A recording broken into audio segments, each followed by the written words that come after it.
Salut à tous, c'est KO Cinéma. Aujourd'hui, on attaque un film d'action brutal.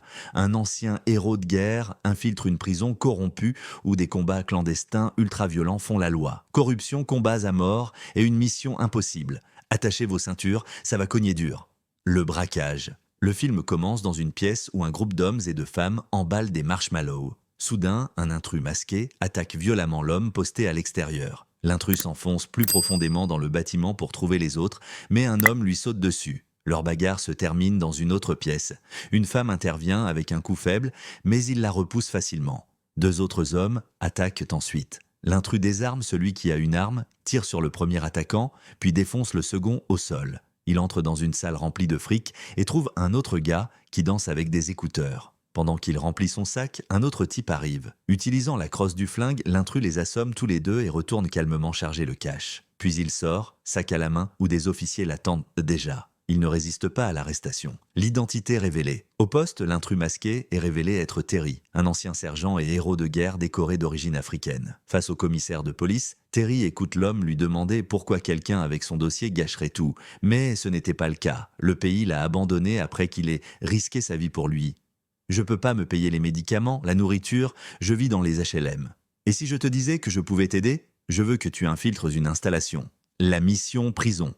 De Nyon, une installation privée contrôlée par un directeur qui opère comme un dictateur, soutenu par une équipe de sécurité triée sur le volet composé d'anciens militaires. Le commissaire croit que le directeur est coupable de graves violations des droits de l'homme. Mais obtenir des preuves nécessite quelqu'un à l'intérieur. Terry refuse d'abord, jusqu'à ce que le commissaire lui rappelle combien d'années il risque, et lui offre la liberté, uniquement s'il accepte la mission. Il pousse Terry à penser à sa fille qui souffre d'un caillot sanguin dangereux et qui a besoin de lui plus que jamais. Terry l'appelle, et bien qu'elle veuille juste qu'il rentre à la maison, il ne peut que promettre qu'il reviendra bientôt. Après l'appel, le commissaire le briefe. Il y aura quelque chose qui t'attend de ma part dans ta cellule. T'es seul, pour que tu puisses retourner auprès de cette petite fille. Et il doit rester en alerte en permanence. Bienvenue en enfer, Terry arrive à la prison enchaîné avec d'autres détenus où le lieutenant Killian affirme son autorité et supervise l'implantation d'une puce de suivi. La brève protestation de Terry est accueillie par un coup violent qui le laisse désorienté avant d'être poussé à l'intérieur, entouré de prisonniers endurcis qui se moquent des nouveaux. Dans sa cellule, il découvre un téléphone caché dans un livre avec des instructions, expliquant que c'est l'appareil qu'il utilisera pour transmettre toutes les preuves qu'il collectera. Peu après, Killian ordonne à tout le monde de sortir pour l'inspection. « Hé connard, j'ai dit recule, sors ton cul d'ici. Aujourd'hui ma sœur, va là-bas, bouge-toi. » Premier conflit. Pendant son premier repas, Terry prend un plateau, mais un détenu nommé Mongol le fait tomber de ses mains et l'insulte, exigeant qu'il s'incline par respect. « Mets-toi à genoux et incline-toi. » Il refuse, crache par terre et s'en va, laissant la cafétéria stupéfaite. Dans la cour, un détenu connu sous le nom de Joker approche le nouveau, tentant une petite conversation. L'ex-soldat garde ses distances. « J'espère que tu sais te battre, connard. » Freeway et son équipe approchent nous Terry dans la cour, insistant qu'il a besoin d'alliés s'il veut survivre. Mais le nouveau ne montre aucun intérêt. « Ma mafia, on protège les nôtres. Je vole en solo. Ouais, tu vas mourir en solo aussi. » La bagarre de cellule plus tard, alors que Terry passe la serpillière, il entend Mongol et ses hommes attaquer un nouveau détenu à proximité. Réalisant qu'ils le cibleront ensuite, il se prépare en glissant son livre dans une tête d'oreiller. Quand le gang se précipite, il l'utilise pour se défendre et parvient à tenir bon malgré l'infériorité numérique. Le combat devient dangereux quand un homme sort une lame, mais un détenu neutre nommé Bones intervient, donnant au nouveau gars de la place pour repousser. La bagarre se termine avec le groupe de Mongols maîtrisé, juste au moment où les officiers envahissent le bloc, menottant tout le monde et les traînant dehors tandis que les détenus applaudissent de loin. Le donjon placé en isolement, il se concentre sur les pensées de sa fille pour rester stable, l'utilisant comme motivation pour continuer l'entraînement. Les officiers finissent par l'escorter au bureau du directeur où le directeur est en train de discipliner Mongol pour avoir lancé une attaque non autorisée. « Tu vas devoir choisir 2 des tiens pour se battre l'un contre l'autre. Allez, s'il vous plaît. Ok. » Le nouveau est alors amené et Mongol est obligé de s'excuser avant d'être renvoyé. À ses yeux, je m'excuse pour mes actions. Avec la pièce vidée sauf Gina, une des gardes, le chef de la prison change de ton, saluant son invité avec un respect inattendu. Il parle avec désinvolture de la famille, plaisante sur la mauvaise cuisine de sa femme et pose des questions sur la vie personnelle du soldat. Mais la seule famille qu'il mentionne, c'est sa fille. L'ennui, admet l'officiel, est ce qui l'a conduit à créer le donjon, un programme souterrain brutal destiné à secouer la routine. Il dit que la discipline et les instincts du nouveau seront utiles là-bas et fait allusion à des privilèges spéciaux, y compris une libération plus rapide. Gina reçoit l'ordre de l'escorter vers un nouveau logement. En chemin, elle le reconnaît comme le sergent qui lui a sauvé la vie lors d'une mission. « Je faisais juste mon boulot, Marie. T'es une légende », bien qu'elle précise que ça ne lui vaudra aucune clémence. Le nouveau compagnon de cellule.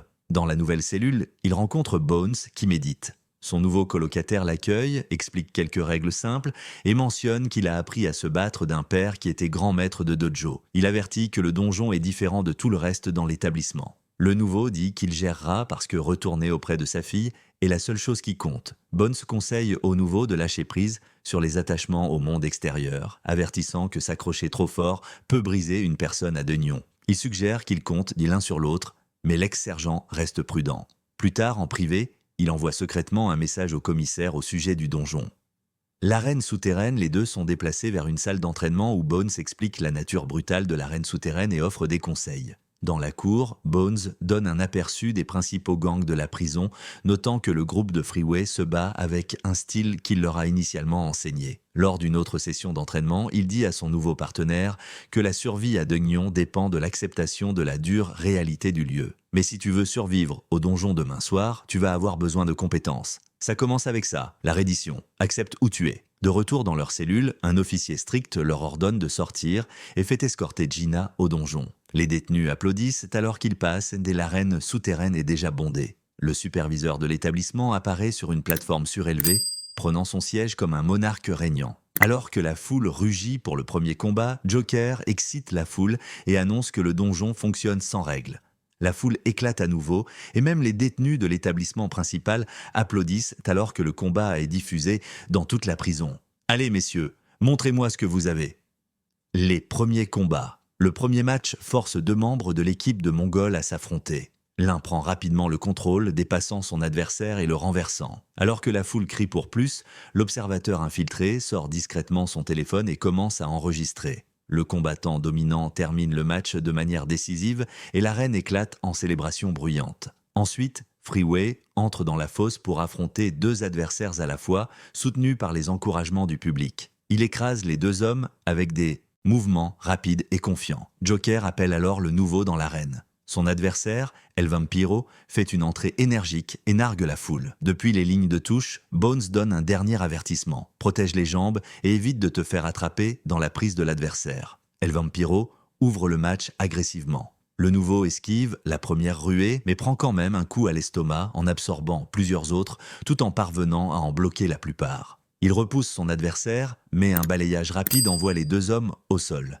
Ils échangent des positions jusqu'à ce que le combattant mexicain finisse par-dessus et le mord juste au moment où le round se termine. Pendant la pause, Bones l'exhorte à se concentrer. Quand le deuxième round commence, l'ancien sergent arrive bien plus affûté, évitant chaque tentative de le tirer vers le bas et atterrissant un coup propre et lourd qui termine le match instantanément. L'arène explose et l'homme supervisant le donjon est visiblement ravi de son nouveau compétiteur. L'ascension, peu après, Freeway fait irruption dans le bureau à l'étage, exigeant une explication sur pourquoi Bones entraîne le nouveau et on lui dit que la décision était volontaire. Freeway n'est pas satisfait et insiste qu'il mérite le respect pour avoir fait respecter l'ordre sur le terrain. Il évoque aussi la promesse de liberté qu'on lui a faite Naced pour n'entendre que l'accord sera honoré une fois qu'il aura vaincu un combattant de haut niveau d'un autre établissement. Plus tard, une avocate arrive pour offrir à l'ex-sergent une représentation pro bono. Elle le remercie pour son service militaire, montre qu'elle connaît la situation de sa fille et promet de pousser pour sa libération. Il prend sa carte, mais doute qu'elle puisse changer quoi que ce soit, insistant qu'il gérera sa situation lui-même. Dans la salle à manger, Freeway et son équipe s'approchent de la table où lui et Bones mangent. Le chef de gang lance alors un simple avertissement. Terry devrait rester hors de leur chemin. L'entraînement intensif. Dans la salle de sport, Bones réfléchit sur le passé de Freeway, notant que bien qu'il ait essayé de guider le chef de gang, celui-ci a choisi son propre chemin. Il observe que Freeway et le nouveau partagent tous deux une expérience dans les combats de rue et l'entraînement militaire, mais souligne que l'ex-soldat est différent parce qu'il a sa fille à considérer. Il lui conseille de rester tactique pour le prochain match. Dans le donjon, la foule explose alors que le combat suivant commence. Terry termine rapidement le combat avec un seul coup de poing décisif, stupéfiant momentanément le public avant que les acclamations n'éclatent. De retour dans la cellule, Bones offre un verre pour alléger l'ambiance et Terry demande pourquoi il est emprisonné. Bones explique qu'il a tué un homme qui avait agressé sa sœur.